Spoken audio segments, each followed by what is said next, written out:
The Gardner of Alcatraz, a true story by Emma Bland Smith and Jenn Ellie.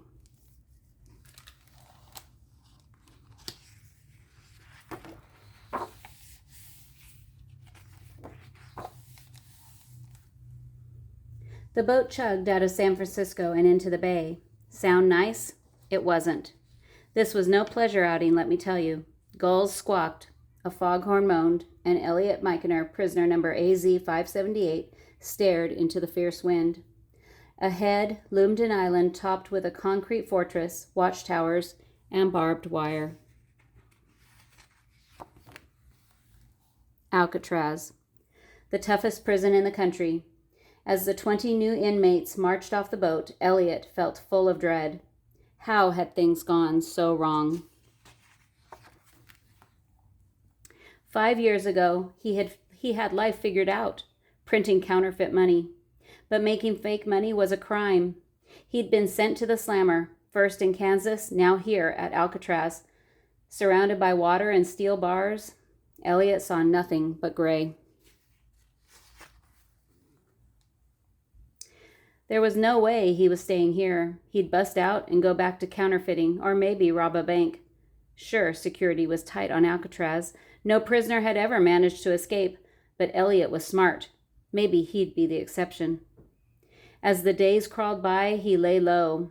He endured the no-talking rules. He avoided the riots. He performed his dreary job, scouring the ground for handballs that had been knocked over the rec yard wall. Make no mistake, it was a tedious life. Until the day when, so they say, Elliott stumbled across something that was most definitely not a handball. A key.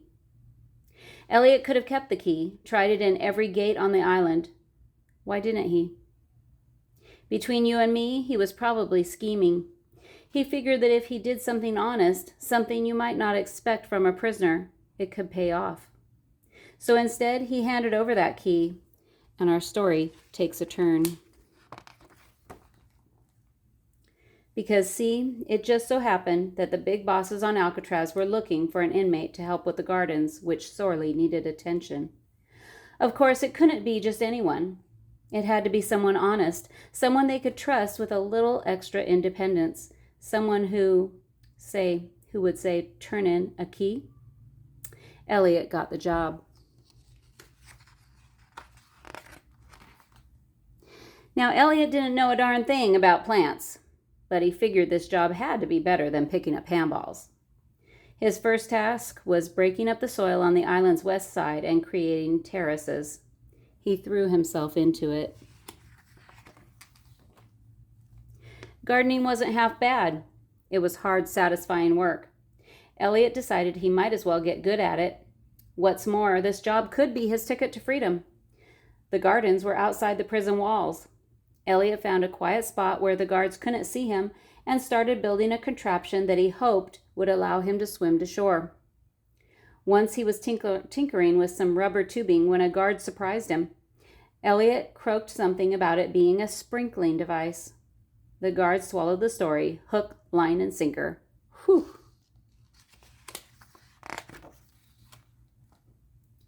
Elliott finished the terraces. He learned which plants went where and how much to water them. He was too busy to focus on his flotation device. As time passed, a funny thing happened. This gardening thing started to grow on him. He studied seed packets and books from the prison library. He built a greenhouse and tried out composting. He even created his own Narcissus hybrid. Elliott Michener planted every square inch of the island that he could. Color spread from outdoors to in. Prisoners picked flowers to put in their water glasses. To get supplies, Elliott would talk a guard into buying him seeds or bulbs in the city. And in exchange, Elliott would slip the guard some flowers for his wife. Elliott didn't think much about escaping anymore. 7 years passed. By now, Elliott had gotten such a good reputation that he was promoted to work for Warden Swoop and his wife in their home. His official job was keeping the house tidy and cooking the meals, but in his free time, he kept on gardening. This jailbird, you see, had grown an honest-to-goodness green thumb.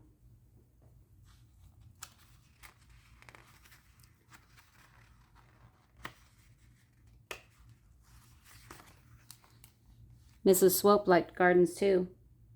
The dignified lady and the tough Alcatraz inmate became friends. She loved roses, and he was happy to grow them for her.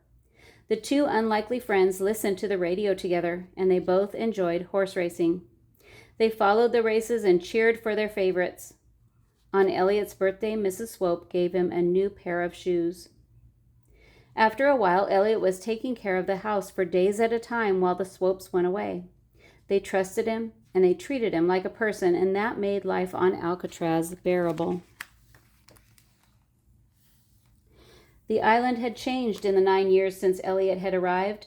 The gray was gone, and in its place was green and other colors. Pink snapdragons, red geraniums, purple iris. Elliott had changed too.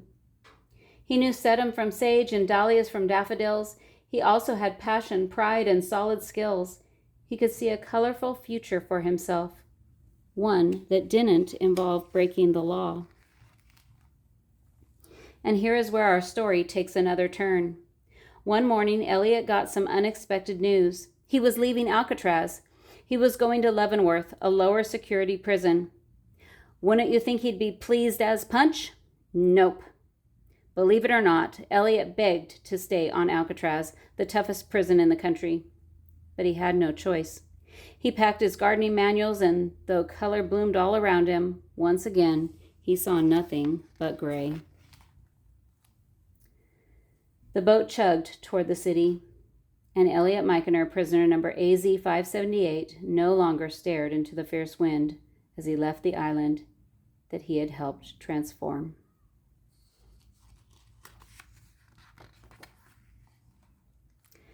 Leavenworth was bleak. There were no gardening jobs for prisoners. Elliott was desperate to get out.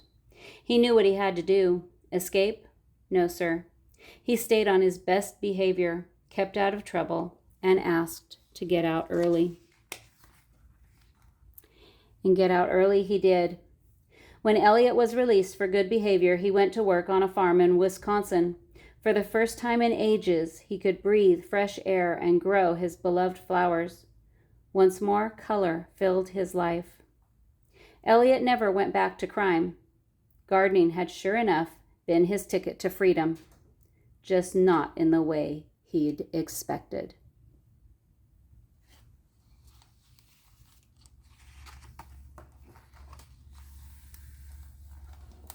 It's a timeline.